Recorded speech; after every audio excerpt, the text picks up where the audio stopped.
तो फ्रेंड्स, अब don't miss out एक रह गया हमारा। कुछ मेजर पॉइंट्स हैं जो 64 और 65 पेज नंबर पर है। ये मैं और बता देता हूँ, ये बहुत काम की चीज है हिस्ट्री में। देखो, सबसे पहले along with a year and a decade. Decade क्या होता है? 10 साल के समूह को, अ period of 10 years is called decade. यानी कि अगर आज, यानी कि 2026 है, जब 2036 अगर आएगा तो 10 साल हो जाएंगे। कितने हो जाएंगे? 10 साल। तो हम ये कहने के बजाय कि भाई 10 साल हो गए, अ पीरियड ऑफ 10 years, हम बोल देते हैं अ डिकेड। भाई एक डिकेड हो गया, यानी कि 10 साल पूरे हो गए। डिकेड यही कहलाता है। We often use other terms to understand longer duration of time. ऐसी बहुत टर्म है जिनको हम अपने लिए समझने में मदद करते हैं, अपनी मदद करते हैं। Two of these are quietly commonly used when learning about history. इनमें से दो ऐसी टर्म है जो सबसे ज्यादा यूज होती है हिस्ट्री में। पहली सेंचुरी, दूसरी मिलियनम। क्या है? Millennium. Century, a period of 100 years is called century. But इतना बड़ा बोलने की बजाय हम क्या बोल देते हैं? एक सेंचुरी हो गई, 100 साल हो गए। 200 साल हो जाएंगे तो हम बोल देंगे 2 सेंचुरी हो गई। 300 साल हो जाएंगे, हम बोल देंगे 3 सेंचुरी हो गई। 400 साल हो जाएंगे तो हम बोल देंगे 4 सेंचुरी हो गई। ऐसे ही हम सेंचुरी बोलते हैं। तो मान लो मेरा जन्म 2001 का है, ठीक है? तो 2001 से 2100 तक, जो 2100 वाला ईयर आएगा, इतने साल हो जाएंगे, 100 ईयर्स हो जाएंगे। तो मैं बोल दूंगा भाई एक सेंचुरी कंप्लीट हो गई, ठीक है? वही जब बीसीई में तुम जाओगे, 2100 बीसीई से 2001 बीसी जब आएगी, तब कह दिया जाएगा 100 साल पूरे हो गए। एक बात ध्यान रखना, बीसी सीई में हम आगे चलते हैं, फॉरवर्ड डायरेक्शन में चलते हैं, यानी कि 2001, 2, 3, 4, 5, 6, 7, 8, 9, 10 ऐसे चलते हैं। और जो बीसीई होता है, बिफोर कॉमन एरा जो होता है, उसमें हम 2100 है, फिर कौन सा आएगा? 2099, 2098, 2097, ऐसे ऐसे चलेगा। तो बैकवर्ड डायरेक्शन में चलता है, यानी कि 4 से 1 आएगा और इसमें 1 से 4 जाएगा। फॉरवर्ड में चलता है, बैकवर्ड में चलता है, ये बात ध्यान रखना। उसने कहा है कि 2001 से 2100 तक का डायग्राम बनाओ। देखो यहाँ पे भी 100 साल हो गए और यहाँ पर भी 100 साल हो गए। A period of 100 years is called century. इतना बस याद रख लेना, सिंपल। दूसरा मिलियनम। मिलियनम क्या होता है? A period of 1000 years। A period of 1000 years।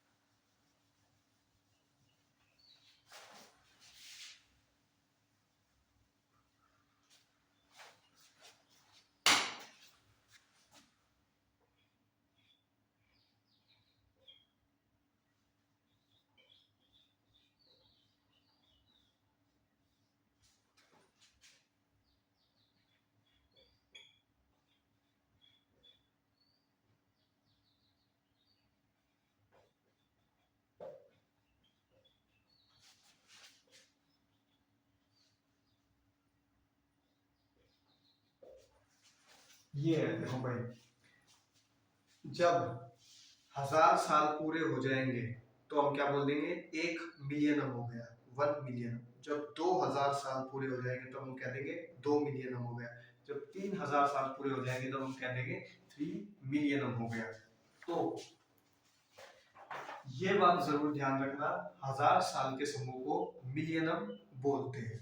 जैसे कि फर्स्ट सेंचुरी जीसस क्राइस्ट से चली, एक एडी से चली, एक सीई से चली, एक सीई से 1000 सीई कितना हो गया, एक एक मिलियनम हो गया। एक सीई से 1000 सीई एक मिलियनम हो गया, 1000 साल पूरे हो गए।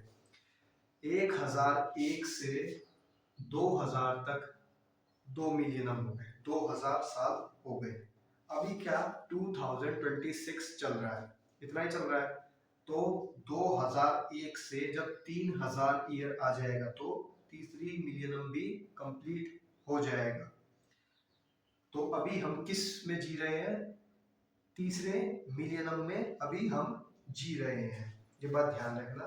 A period of 100 years is called century, a period of 1000 years is called millennium, ये बात ध्यान रखना बस। अगर तुमसे पूछा जाए कि 8 मिलियनम कब होगा, 8 मिलियनम कब होगा, तो तुम्हारा आंसर होगा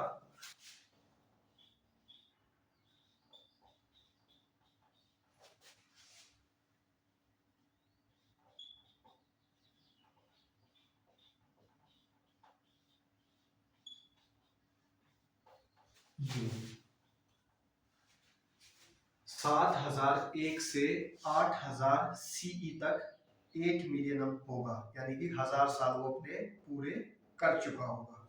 तो इन दोनों में मिलियनम और सेंचुरी में यही बताया गया है। अब उसने कहा है कि क्या तुम 1900 से ऐसी कोई टाइमलाइन दिखा सकते हो। इतना सभी को समझ में आया। जिनको नहीं पता कि भाई क्या बताया, वीडियो देख लेना, मैंने पूरा बताया है। और बस डिफाइन याद जरूर रख लेना, तुम डिफाइन ही आएंगी, एक नंबर में पूछ ली जाती है तुमसे।